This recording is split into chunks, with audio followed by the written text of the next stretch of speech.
అవిద్యానామంతస్తిమిరమిహిరద్వీపనగరీ జడానాం చైతన్యస్తవకమకరాంధశ్రుతిఝరీ దరిద్రాణాం చింతామణిగుణనికా జన్మజలధౌ నిమగ్నానాం దంష్ట్రామురరిపువరాహస్య భవతి శుక్లాంబరధరం విష్ణుం శశివర్ణం చతుర్భుజం ప్రసన్నవదనం ధ్యాయేత్ సర్వవిఘ్నోపశాంతయే. వందే గురుపదద్వంద్వమవాంమానసగోచరం రక్తశుక్లప్రభామిశ్రమతర్క్యం త్రైపురం మహః. నారాయణం నమస్కృత్య నరం చైవ నరోత్తమం దేవీం సరస్వతీం వ్యాసం తతో జయముదీరయేత్. సచ్చిదానందరూపాయ విశ్వోత్పత్యాదిహేతవే తాపత్రయ వినాశాయ శ్రీకృష్ణాయ వయం నుమః. నమః శివాభ్యాం నవయౌవనాభ్యాం పరస్పరాశ్రిష్టవపుర్ధరాభ్యాం నగేంద్రకన్యా వృషకేతనాభ్యాం నమో నమః శంకర పార్వతీభ్యాం. శక్తిహస్తం విరూపాక్షం శిఖివాహం షడాననం దారుణం రిపురోగఘ్నం భావయే కుక్కుటద్వయం. జై శ్రీరామ్.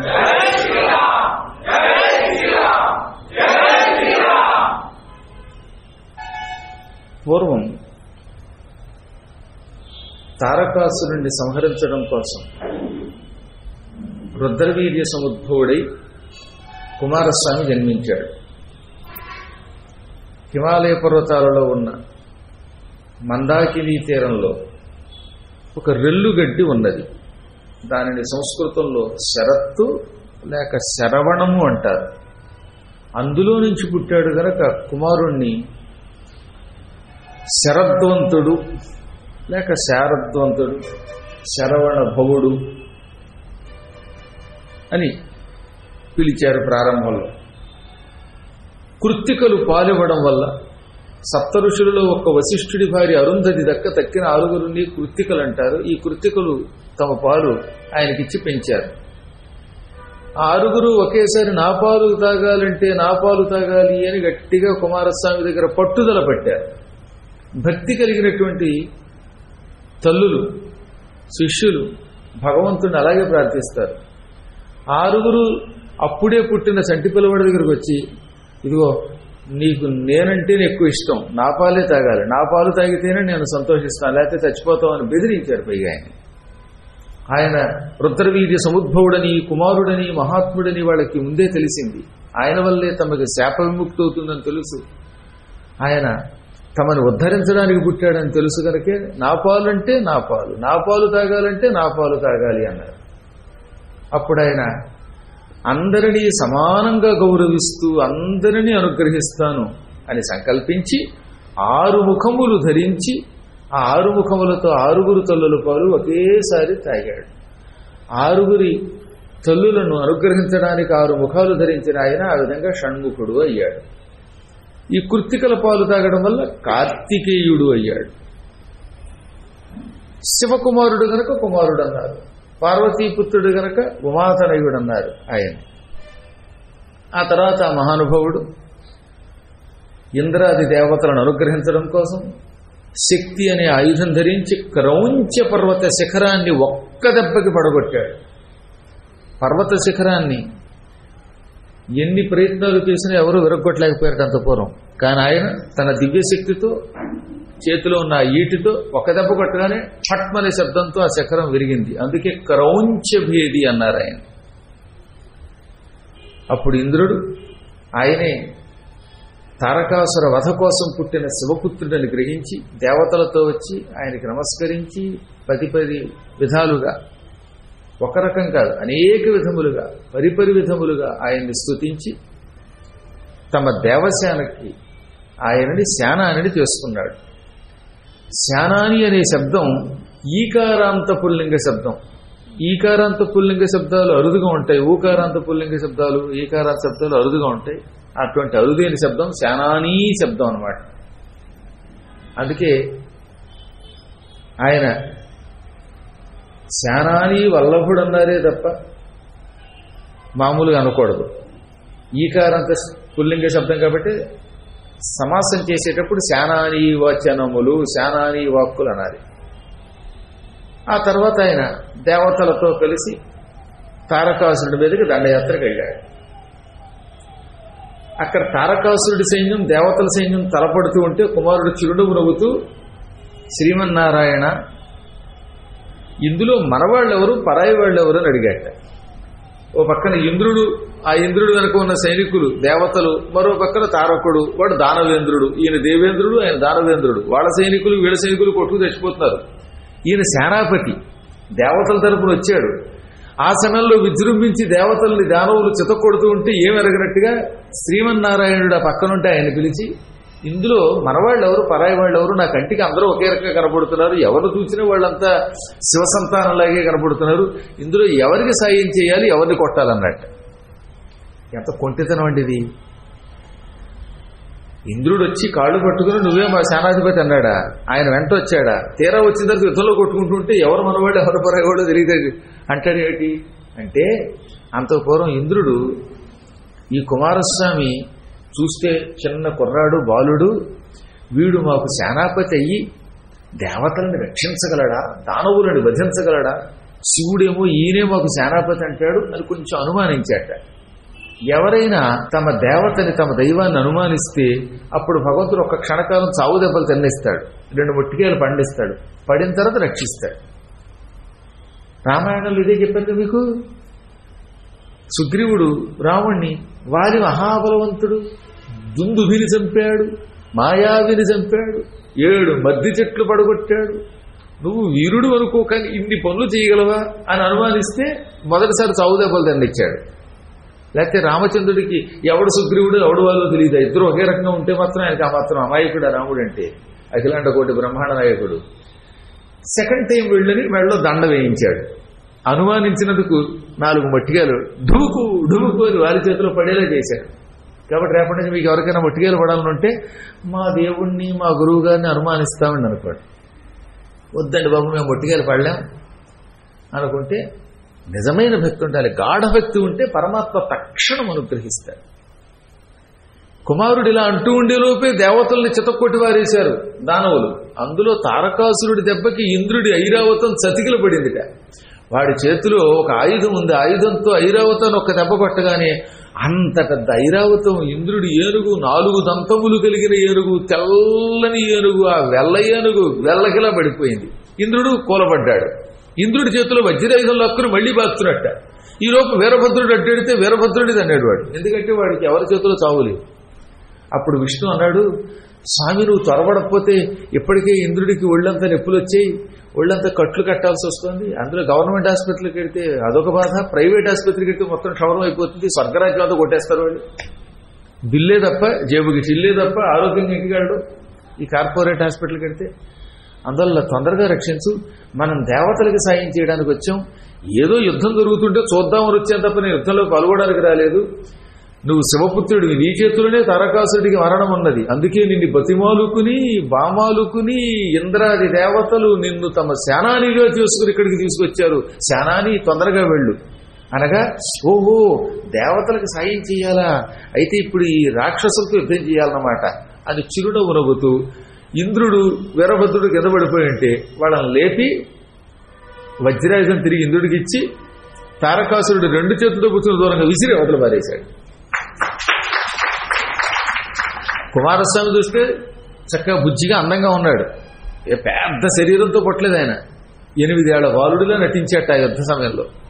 అటువంటి బాలుడు ఇంత భయంకరాకారుడు పర్వతాకారుడైన రాక్షసుని ఈ కళ్ళదోడు ఖాళీ పెట్టి విసిరినంత తేలిగ్గా విసిరి అవతల పారవేశాడు. అప్పుడు అర్థమైంది ఇంద్రుడికి ఈ మహాత్ముడి బలం ఏమిటో. సకల వ్యాపకుడైన రుద్రవీర్య సముద్భవుడైన ఇటువంటి వాణ్ణి నేను అనుమానించటం వల్లే నాకు 4 దెబ్బలు తగిలే అనుకుని ఇంకెప్పుడు అనుమానించరు కుమారా, సుకుమారా, నన్ను రక్షించు, ఈ దుర్మార్గుణ్ణి సంహరించన్నాడు. తర్వాత అద్భుతమైన యుద్ధం జరిగింది. దేవతలు అలా చూస్తూ ఉండిపోయారంతే. ఇంతమంది దానవులతోటి కుమారుడు ఘోర యుద్ధం చేసి కొందరిని బాణాలతో, కొందరిని ఈటెలతో, కొందరిని గదలతో, కొందరిని కత్తులతో, కొందరిని చూపులతో వధించాడు. చూపులతో వధించాడు. పైగా గట్టిగా చూస్తే చచ్చిపోయారు, మాడి మసిపోయారు కొందరు. ఆయనకు కూడా 3వ కన్ను ఉంది. ఆ 3వ కన్ను తెరవగానే ఎదురుగుండా ఉన్న రాక్షసులు కొంతమంది చొర్ర తాటాకులు కాలిపోయినట్టుగా, గడ్డి పరకలు కాలిపోయినట్టుగా, ఎండిపోయిన కట్టెలు కాలిపోయినట్టుగా కాలి బూడిదైపడ్డారు కదా. ఈ అడ్డగాడిదలను అలా బూడిదలు చేసేసి ఆయన తదనంతరం తన చేతిలో ఉన్న భయంకరమైన శక్తితో తారకుణ్ణి కూడా వధించాడు. ఆ శక్తి సామాన్యమైనది కాదు, చాలా గొప్ప శక్తి. చూడ్డానికి అలా అందంగా బంగారపు రంగులో ఈటిలో ఉంటుంది, కానీ ఒక పోటు పొడిస్తే ఆ ఈటితో ఈ అవతలవాడి పాటలన్నీ నీకవు. అందుకనే శక్తి హస్తం, ఆయన చేతిలో ఈటి ఉన్నది అన్నారు. విరూపాక్షం, 3వ కన్ను కలిగిన వాడు. రూపమును మార్చేటటువంటి కన్ను కనుక దాన్ని 3వ కన్నుని విరూప అక్షం అంటారు అన్నమాట. శిఖివాహం, నెమలిని వాహనంగా చేసుకుంటాడు ఆయన. షడాననం, 6 ముఖములు కలిగిన వాడు. దారుణం, రిపురోగఘ్నం, భయంకరమైన శత్రువుల్ని, రోగాలను నాశనం చేస్తాట. మన చుట్టూత భయంకర రోగాలు చాలా ఉన్నాయి. కామం, క్రోధం, లోభం, మోహం, మదం, మాత్సర్యం, ఈ 6 కూడా భయంకర రోగాలు. ఈ రోగాలకు విరుగుడు లేదు. ఈ రోగాలను ఎంత అణిచిపెడదాం అనుకున్నా, ఎంత ప్రయత్నించి జయించాలనుకున్నా మళ్ళీ మనల్ని పట్టుకుని పీడిస్తూనే ఉంటాయి. ఈ రోగాలు అంత తేలిగ్గా ఈ ఔషధానికి శమించవట. అన్నీ విడిచిపెట్టి తపస్సు చేసుకునేవాడు కూడా బొట్లో పడిపోతున్నారు కదటండి. ఎన్నోసార్లు చెప్పాను కదా మీకు, భవబంధాలు వద్దనుకుని సమస్త బంధాలకి అతీతంగా అరణ్యాలలో తపస్సు చేసేవాళ్ళు కూడా ఏదో ఒక బంధంలో మోహంలో పడిపోతారు. గుడిసి మీద వ్యామోహం, పిల్లల మీద వ్యామోహం, పెళ్ళాం మీద వ్యామోహం, లేదా కొత్తగా వచ్చిన స్నేహితుల మీద వ్యామోహం, ఇలా వ్యామోహంలో పడి నశించిపోతారు. ఈ ప్రపంచంలో వ్యామోహం ఇద్దరి మీదే ఉండాలట. ఒకడు గురువు, ఒకడు పరమాత్మ. ఈ ఇద్దరి మీద తప్పించి ఎవరి మీద వ్యామోహం ఉండకూడదు. ప్రహ్లాదుడికి హరి మీద ఉన్నంత వ్యామోహం మనకు ఉండాలి. హరి హరి హరి హరి అంటే హరి అన్నప్పుడు చస్తాం, లేదా గురు గురు గురు ఆయన అన్నట్టుగా గురు భగవాన్ అనాలి. అలా అంటే గురు కటాక్ష వల్ల వాడు బాగుపడతాడు, నాశనం కాడు. ఇంకా తక్కిన బంధాలన్నీ ప్రమాదమే. భార్య మీద వ్యామోహంతో యయాతి దెబ్బతిన్నాడు. రాజ్యం మీద వ్యామోహంతో పరమ భయంకరుడి ధృతరాష్ట్రుడు వాడు కొడుకు నశించిపోయారు. కేవలం ఒక ఊర్వశి అప్సరస మీద వ్యామోహంతో పురూరవుడు నశించిపోయాడు. పెంచుకున్న లేడి, ఏదో బోడి లేడి అడవిలో దొరికింది. ఏమిటి చెప్పండి, హాయిగా తపస్సు చేసుకునే వాడికి ఇంక ఈ లేడి లేకపోతే ఒక్క క్షణం ఉండలేక రోజుకోసారి 10 సార్లు ఫోన్ చేసి లేడీ ఎలా ఉన్నావు, అడవిలో ఉన్నావు అని వాట్సాప్లు చేసి చేసి చేసి దాన్ని వెంటబడి చివరికి మళ్ళీ లేడిగా పుట్టాడు. కర్మ ఎవరు? జడభరతుడు. ఎన్ని కష్టాలు పట్టాడంటే తర్వాత జడభరతుడు మళ్ళీ లేడిగా పుట్టి, మళ్ళీ బ్రాహ్మడిగా పుట్టి, చివరికి ఆ కాళికాదేవికి బలవబోయి పూర్వజన్మ సుకృతం ఒకటి ఉంది కనుక మళ్ళీ బతికి పట్టగట్టారు. ఇలా చాలా మంది నశించిపోతూనే ఉంటారు. ఈ బంధాలన్నీ ప్రమాదం. ఆ బంధాలన్నిటినీ కలిపి రిపురోగములు అన్నారు. శత్రువులు రోగములు కూడా అవే శత్రువులు, అవే రోగములు. ఈ దారుణమైన, ఈ భయంకరమైన రోగాలని, శత్రువులను ఘన అంటే చంపేవాడు. అందుకని దారుణం రిపురోగ ఘనం. కుక్కుటధ్వజం భావయే, ఆయనకి జెండా మీద కోడి ఉంటుంది. కోడి అందరికీ పనికొస్తుంది. పాపం లేబర్ దగ్గర ఉంటుంది, కొంచెం డబ్బులు ఉన్నవాళ్ళు ఉంటారు, కోళ్ళ ఫారం పెట్టుకునేవాడు అంటే వాడు ఉంటాడు. తెల్లవారుజామున అందరినీ లేపుతుంది కుక్కరోకు అని. పాపం మనలాగా తపస్సు చేసుకోవాలి తెల్లవారుజామున లేచేవాళ్ళు కొందరు ఉంటారులేండి. మహానుభావులు కొంతమంది అదృష్టం 8ంటికి, చంద్రవాళ్ళు 8ంటికి 10ంటికి లేస్తారు. కొంతమంది పూర్వకాలంలో తెల్లవారుజామున 3:30కో 4 గంటలకో మినిమం లేచేవారు. వాళ్ళని లేపేది ఎవరో రోజులు అలారం ఎక్కడుంది? ప్రొఫెసర్ కోడి గారు. ఈయనే పొద్దునే కుక్కరోకో అని పెద్ద అరుపు అరిచేది. అరవగానే వీళ్ళు లేచేవారు. అలా అరుస్తున్నావా అని శనివారం వస్తే పసక్కనకు వచ్చేవారు. ఇప్పుడు ఆదివారం కోస్తున్నారు. కానీ పదే పదే లేపుతోంది దీని దుంపతే కానీ ఈ కోడిని పకోడీ చేసుకోవడం కోసం కోసి పారేసేవారు అనమాట. ఏమైనా పప్పది తనని పకోడీ చేసుకు తినేవాడిని కూడా లేపేది అమ్మాయి కుప్పిను కనుక. అందువల్ల అది సామాన్యుల పార్టీ గుర్తు అనమాట ఎవరో కోడి గారు. అందుకని ఆ కోడిని తీసుకెళ్లి జెండా మీద పెట్టుకున్నాడు. చూసారా, ఆయనది అసలు లేబర్ పార్టీ అంటే సామాన్యుల పార్టీ. అది అటువంటి కుక్కుటధ్వజుణ్ణి జెండా మీద కోడి కలిగిన వాడిని కుమారుణ్ణి భావయే ధ్యానిస్తున్నాను అని ఈ శ్లోకానికి అర్థం. ఈ అపూర్వ ఘట్టమంతా 31 అధ్యాయంలో చెప్పారు. ఎన్నో అధ్యాయాలు చెప్పారు? 31 అధ్యాయంలో స్కాంద పురాణములో పరమ పవిత్రమైన మాహేశ్వర ఖండంలోని కేదారఖండం. మాహేశ్వర ఖండం మళ్ళీ కేదారఖండం కుమారఖండం అని ఉంటుంది కదా. ఈ విడతలో మనం ఏమేం ఖండాలు చెప్పుకుంటాం మీకు ఏమైనా గుర్తుందా? స్కాంద పురాణంలో ఏ ఖండాలు చెప్పుకుంటాం అండి బాబు? ఎదురుండా ఉన్న వాళ్ళు చెప్పండి. మహేశ్వర ఖండం తర్వాత ఏం చెప్పుకుంటాం? అబ్బో కేదారఖండం. మహేశ్వర ఖండంలో ఒక భాగం కేదారఖండం అంటే. ఆ తర్వాత రేవాఖండం. అంతేనా? ఇంకేం లేవుగా? ఏమున్నాయో మీరే చెప్పండి గురువు గారు అన్నారు. గొడవే లేదు. ఏది ఏమైనా మాహేశ్వర ఖండాన్ని 2 పార్ట్లు చేస్తారు. ఒకటి కేదారఖండమును, ఒకటి కౌమారికా ఖండం. ఇది కుమారఖండం. కుమారస్వామికి సంబంధించింది కనుక ఆయన మహిమ ఉంటుంది కనుక అంతా దీన్ని కౌమారికా ఖండం అని కూడా అంటారు.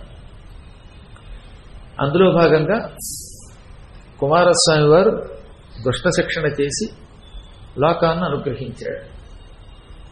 అప్పుడు శివుడు అక్కడ ప్రత్యక్షమై ఈ కుమారుడు నాకు మారు రూపం, ఇతన్ని తలుచుకొని ఇతన్ని ధ్యానించి ఇతన్ని పూజించిన వారికి నరకం ఉండదు అని వరం ఇచ్చాడు. దాంతో ఏమైపోయిందనమాట, కుమారుడు తారకాసురుడు వధించిన తర్వాత రోజు దేవతలతో పాటు మానవులు కూడా రావడం మొదలెట్టారు. ఈ మానవులలో కొందరు క్రూరులు ఉన్నారు. వాళ్ళు కూడా మనం పరమపాపాత్ములం, క్రౌర్యంతో ఎన్నో జంతువుల్ని చంపాం, జీవుల్ని చంపాం, మానవుల్ని చంపాం, ఎందరిలో బాధ పెట్టాం. కుమారుడి దర్శనం చేసుకుంటే ఇక మనకి నరకం రాదనుకుని వాళ్ళు రోజు వచ్చి ఆయనకి దండం పెట్టి స్వర్గానికి వెళ్ళిపోయారు. స్వర్గం ఏమో బిజీ అయిపోయింది ట్రాఫిక్ తోటి. నరకానికి ఈ పాపాత్ములు వెళ్ళడం తగ్గిపోయింది. ఎందుకని? క్రూరులు వచ్చి దండం పెట్టి వెళ్ళిపోతున్నారు స్వర్గానికి. ఆ తర్వాత ఏమైపోయింది? కుమారో హ్యపరః శంభుః ఏన సర్వమిదం తతం కుమారో దర్శనాత్ సద్యః సఫలో హి నృణాం సదా ఏ పాపినః అధర్మిష్టాః శపచాః అపి లోమశ దర్శనాద్ధూత పాపాస్తే భవంత్యేవ న సంశయః. శివుడు వరం ఇచ్చాడు కదా, కుమారుడి దర్శనం వల్ల ప్రతి జీవి సఫలుడవుతాడు. పరమ పాపాత్ములు, అధర్మపరులు, కుక్క మాంసం తినేవాళ్లు కూడా, ఇంకా వాళ్ళు వీళ్ళని తేడా లేకుండా నీచులు, నికృష్టులు, భ్రష్టులు వీళ్ళందరూ ఆయన దర్శనం వల్ల తరిస్తారు అని వరం ఇవ్వడం వల్ల అందరూ ఆయన దగ్గరికి రావడం మొదలెట్టారు. అందరికీ నరకం అంటే భయమేనండోయ్. కలియుగవాసులకే నరకం అంటే భయం లేదు. ఎందుకంటే భూలోకమే పెద్ద నరకంగా ఉంది ఇప్పుడు ఈ జనాలతోటి. ఎందుకంటే గొప్ప నరకం ఏమిట్లేనని ఇక్కడే పాపాలు చేయడం మొదలెట్టారు. ఈ పాపాలు, తాపాలు, శాపాలు వీళ్ళనేం చేయటం లేదు. కానీ ఆ రోజుల్లో నరకం అంటే భయపడిపోయేవారు. ఎందుకంటే యముడు డైరెక్ట్ గా కనపడేవాడు. అప్పుడప్పుడు యమకింకర్లు కనపడేవారు. ఒరే నెక్స్ట్ జనరేషన్ నీది అనేవారు అన్నమాట. వాళ్ళ నాన్నని పట్టుకుపోతూ కొడుక్కేసి తిరిగి మీ నాన్నని మేము పట్టుకుపోతున్నాం, కొద్ది రోజులు ఓ 25 ఏళ్ళు, 30 ఏళ్ళు, 40 ఏళ్ల తర్వాత నెక్స్ట్ నీ వంతు, అప్పుడు నీ దగ్గరకు వస్తాం, నిన్ను చితక్ కొడతాం, కర్రలతో కొడతాం, తాళ్లతో బంధిస్తాం, నిన్ను నరకానికి పట్టుకుపోతాం, నీకు భయంకర శిక్షలు విధిస్తామని బెదిరించేవారు. ఆ బెదిరింపులతోటి వణికిపోతూ ఉండేవారట జీవులు.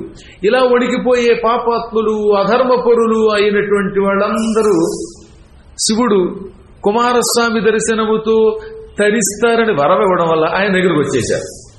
వెంటనే ఈ పాపాత్ములంతా ఉదయం సాయంత్రం ఆయన్ని దర్శనం చేసుకుని ఒక్కసారి కుమారాయ నమః, కార్తికేయాయ నమః అనడం. ఇక ఆ తర్వాత అందరూ స్వర్గానికి వెళ్ళిపోవడం. ఇక ఇక్కడ పెద్ద సమస్య పోయింది. స్వర్గంలో అప్సరసలందరికీ పెద్ద గందరగోళం. వాడు వస్తున్నాడు, వీడు వస్తున్నాడు, వీళ్ళందరూ డాన్స్ అంటారు. వీళ్ళందరికీ నృత్యం చేయలేక వాళ్ళకి కాడు పడిపోవడం మొదలెట్టి స్వర్గం కళకళలాడిపోయింది. నరకం అంతా కరోనా సమయంలో లాక్డౌన్లో తయారైంది. అసలు స్వర్గం తప్ప నరకానికి వెళ్ళేవాళ్ళు లేకపోయారు. దాంతో కుంభీపాక నరకం లాక్డౌన్. ఇక చూడండి, భయంకరమైన అసిపత్రవనం, అది లాక్డౌనే. లోపలికి వెళ్ళేవాళ్ళు బయటకు వచ్చేవాళ్ళు.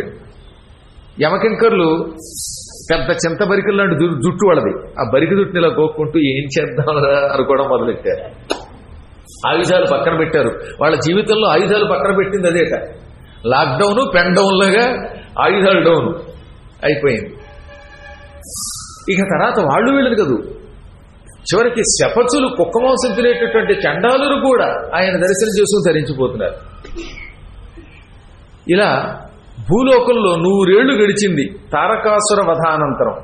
ఈ 100 ఏళ్లలో భూలోకం నుంచి నరకానికి వెళ్లే దారి పూర్తిగా ఖాళీ అయిపోయింది. అసలు ట్రాఫిక్ లేదు. నేను ఎప్పుడన్నా కర్మగాల 5 నిమిషాలు లేట్ అయితే ఆ రోజంతా ట్రాఫిక్కే. ఇవాళ చూడండి 6ంటికో 10 నిమిషాలతో 6ంటికో పట్టుకొచ్చేస్తారు. ఈయన కూడా అదేంటో ముందు బయలుదేరిన రోజులు స్పీడ్గా వస్తారు. ట్రాఫిక్ కొన్ని రోజులేమో కబుర్లు చెబుతూ అటు ఇటు చూస్తూ మధ్యలో సిగ్నల్ ఇచ్చిన కదలకల్లా. అలా ఇప్పుడు పెద్ద సమస్య అయిపోయింది. అసలు మొత్తం నరకలోకానికి వెళ్ళే మార్గం అంతా ఖాళీ. ఎవడన్నా బయలుదేరి ఆ రూట్లో వెళ్ళాలనుకుంటే 2 నిమిషాలు వెళ్ళిపోతున్నట్ట. జనం వేరెక్కడ, సిగ్నల్స్ లేవు. అదే స్వర్గానికి వెళ్లే మార్గం అంతా కిటకిటలాడిపోతుందట. దాంతో కిటకిటలాడుతున్న స్వర్గ మార్గమును చూచి టకటకలాడుతున్నటువంటి నరక మార్గాన్ని చూచి యముడు కటకటబడిపోయాడు, కంగారు పడ్డాడు. ఒక రోజున బ్రహ్మ, విష్ణు, ఇంద్రుల దగ్గరికి వెళ్ళి నమస్కరించి, యముడు నా నరకం అంతా ఇలా అయిపోయింది ఏమిటండి, అసలు బిజినెస్ లేకుండా అయిపోయింది, ఎంతో బిజీగా ఉండేవాడిని నేను, అటువంటిది బిజినెస్ లేకుండా అయిపోయింది అంటే ఏంటి, ఒక్కడు కూడా రావట్లేదు పాపాత్ముడు, ఇలా అయితే నా నరకలోకం మూసేయడానిక, ఇంత సులభముగా అందరూ స్వర్గానికి వెళ్ళిపోయి అందరూ ఆ తర్వాత మోక్షానికి వెళ్ళిపోతే ఇంక ఈ పాపాత్ములకి భయం ఏముంటుంది, రకరకాల పాపాలు చేసి తాగి తందనాలాడి వెకిలి వేషాలన్నీ వేసిన వాళ్ళంతా హఠాత్తుగా వచ్చి కుమారస్వామికి దండం పెట్టి ఆ పుణ్యంతో స్వర్గానికి పోతున్నారు, నన్నేం చేయమంటారు, నాకు ఈ ఉద్యోగం వద్దు, రాజీనామా చేసుకోనా అన్నట్ట. అప్పుడు వాళ్ళు అన్నారు, మేము నీతో వస్తాం, అందరం శివుడి దగ్గరికి వెళ్ళి ఆయన్ని ఏదో మార్గం అడుగుదాం అన్నారట. ఇప్పుడు అందరూ కలిశారు. బ్రహ్మాణంచ పురస్కృత్య విష్ణుంచైవ సనాతనం స వాసవం స యయౌ త్వరితేనైవ శంకరం లోకశంకరం. లోకములకు శుభము కలిగించే శంకరుడి దగ్గరికి ఇంద్రునితో, బ్రహ్మతో, విష్ణువుతో కలిసి మహానుభావుడు యమధర్మరాజు గారు, ధర్మమూర్తి కైలాసానికి వచ్చాడు. ఆ సమయంలో మేధా దక్షిణామూర్తి అనే ఒక రూపంతో ఈశ్వరుడు దర్శనమిచ్చాడు అందరికీ. ఇప్పుడు యముడు స్వయంగా స్తోత్రం చేశాడు శివుడిని, చాలా గొప్ప స్తోత్రం. ఇలాంటి స్తోత్రాలు అప్పుడప్పుడు వినండి. ఈ స్తోత్రాలు విడిగైనా విడదీసుకుని మీ ఇళ్లలో పెట్టుకోండి, అరుదైన స్తోత్రాలు ఇవి. స్వయముగా యమధర్మరాజు గారు కైలాసమునకు వెళ్లి శివుణ్ణి చేసినటువంటి స్తుతి అన్నమాట. దీనికి యమకృత శంకర స్తుతి అని పేరు. నమో భర్గాయ దేవాయ దేవానాం పతయే నమః మృత్యుంజయాయ రుద్రాయ ఈశానాయ కపర్దినే నీలకంఠాయ సర్వాయ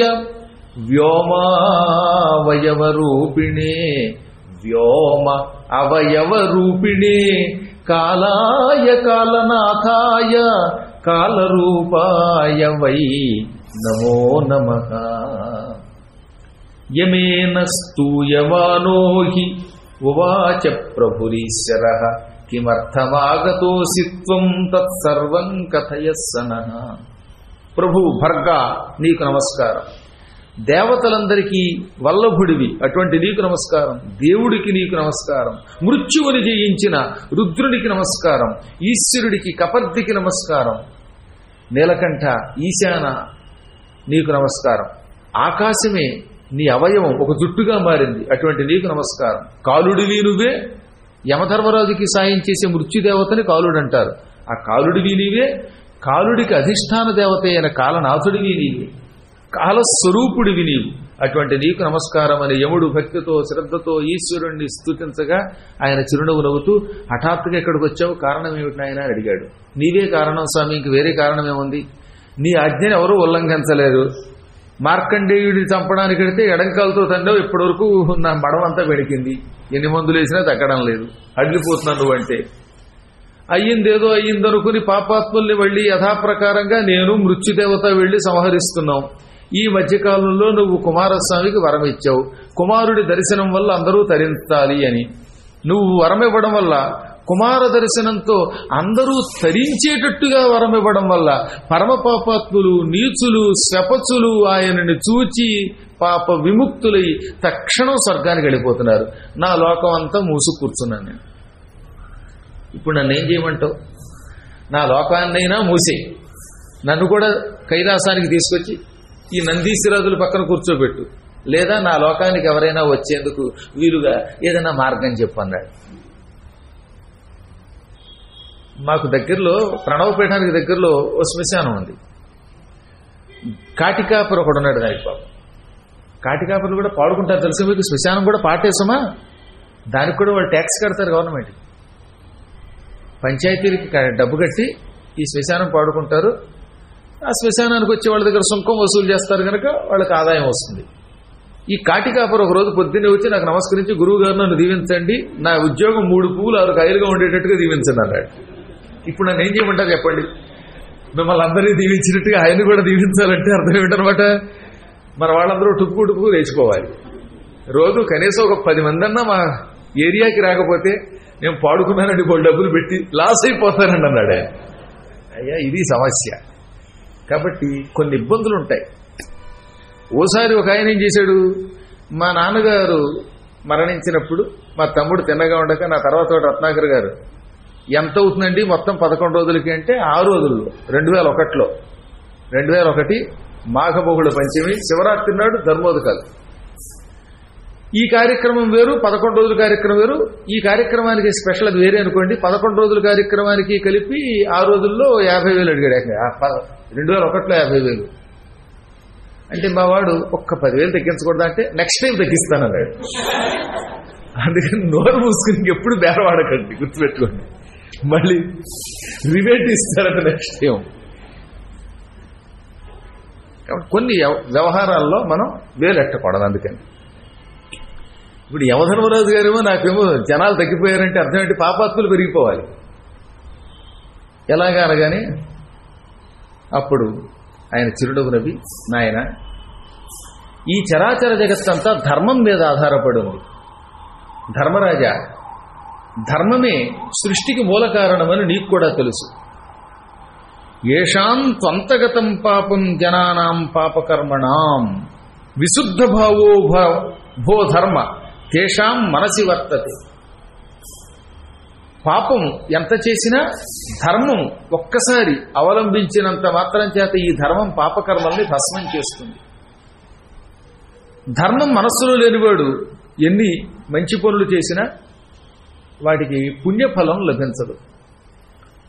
ఒక కుండలో కళ్ళు పోసి ఆ కుండకు మూతి కట్టి దాన్ని గంగానదితో అభిషేకిస్తే ఈ కుండ పవిత్రం అవుతుందా? ఎందుకని కుండ నిండా ఫుల్లుగా కళ్ళుంది గనక.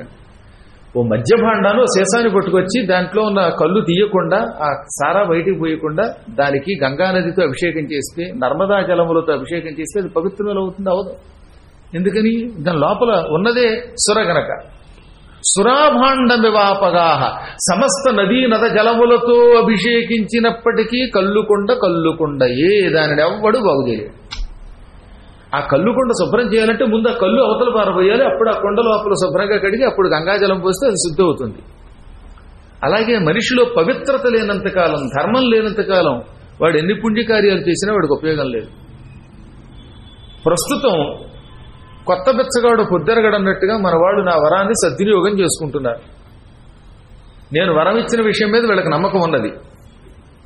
అందుకే అందరూ పాపాత్ములు ఈయన నమ్మారు, నమస్కరిస్తున్నారు. కానీ ఈ నమ్మకం ఎల్లవేళలా ఉండదు. 100 ఏళ్లు గడిచిందిగా, ఇక ఇక్కడి నుంచి ప్రజల్లో మార్పు వస్తుంది. వీళ్లలో ధర్మభావన వస్తే పర్వాలేదు, కానీ లేకపోతే ఎవడో చెప్పేట కుమారస్వామి దర్శనం చేసుకుంటే తరిస్తారు అని, అది నిజమా అండం మొదలెడతారు. ఇలాంటి నాస్తికవాదులు నిష్ఠులను ఉంటారు. వాళ్ళు ఈయన దర్శనాన్ని తిరస్కరిస్తారు. మళ్లీ నీ లోకం కళకళలాడే రోజులు వస్తాయి. అందున కలియుగం ఉన్నది భవిష్యత్తులో. ప్రస్తుతానికి లాక్డౌన్ పెట్టినా నీకు ఈ లాక్డౌన్ ఎల్లకాలం ఉండదు. కొద్ది రోజుల తర్వాత మళ్ళీ సడలింపులు ఉంటాయి. తర్వాత పూర్తిగా యథాప్రకారంగా నీ లోకానికి రైల్వేలు తిరుగుతాయి, ఫ్లైట్లు తిరుగుతాయి. కంగారు పడదు. నిజానికి నీ ఉద్దేశం కూడా జనులందరూ ధర్మబద్ధులు అవ్వాలి అని ఉన్నది నీ మనస్సులో. అవునా? నీ ఉద్దేశం ఏమిటి? జనులంతా ధర్మాన్ని ఆచరించాలి, ధర్మ మార్గంలో నడుచుకోవాలి. అధర్మ మార్గంలో ఉన్న వాళ్ళని నరకానికి పిలిచి వాళ్ళని శిక్షించాలి, వాళ్ళని తద్వారా శుచివంతుల్ని చెయ్యాలి, పవిత్రుల్ని చెయ్యాలి. ఇదే నీ కోరిక. ఆ కోరిక ఇప్పుడు ప్రస్తుతం తీరుతున్నది. కాబట్టి ప్రస్తుతం ఈ లోకం మూతపడిందని బెంగపెట్టుకోవద్దు. కుమారుడి విషయంలో విస్మయం పొందకు. ఇప్పటికీ అప్పటికీ ఎప్పటికీ కుమారస్వామి విగ్రహం దగ్గరకు వచ్చి నీవు ఈశ్వరపుత్రుడివి, విగ్రహ రూపంలో ఉన్నప్పటికీ నువ్వు నిజంగా సాక్షాత్తు దైవానివి అని నమ్మి సుబ్రహ్మణ్య షష్ఠి వంటి తిథులలో ఆయన పాదములను ఆశ్రయించినటువంటి వాళ్ళు భయంకర నరకముల నుండి విముక్తులై తప్పక శాశ్వతంగా స్వర్గము వంటి ఉత్తమ లోకాలకు పెడతారు. అది స్వర్గం కావచ్చు, లేదా ఇంకా పైన ఊర్ధ్వలోకం అయి ఉండొచ్చు. కానీ ఈ నమ్మకం అంత తేలికనైనా కొత్తల్లో కొంతకాలం పాటు గురువు అని చేరతారండి. చేరిన వాళ్ళంతా శాశ్వతంగా గురువు గారికి సేవ చేస్తున్నారా? మధ్యలో ఎన్నో రకాల చేత మిడిల్ డ్రాప్ అయిపోవడంలా అలాంటి వాళ్ళు చాలా మంది ఉంటారు. అది వాళ్ళ కర్మలో శాశ్వతంగా పట్టుకోవడం అరుదుగా ఉంటుంది. కర్మ పరిపక్వం కానంత వరకు భగవంతుడిని ఆశ్రయించలేదు. కర్మ పరిపక్వం అంటే ఏమిటనమాట? చెట్టుకు ఒక పండు కాసింది.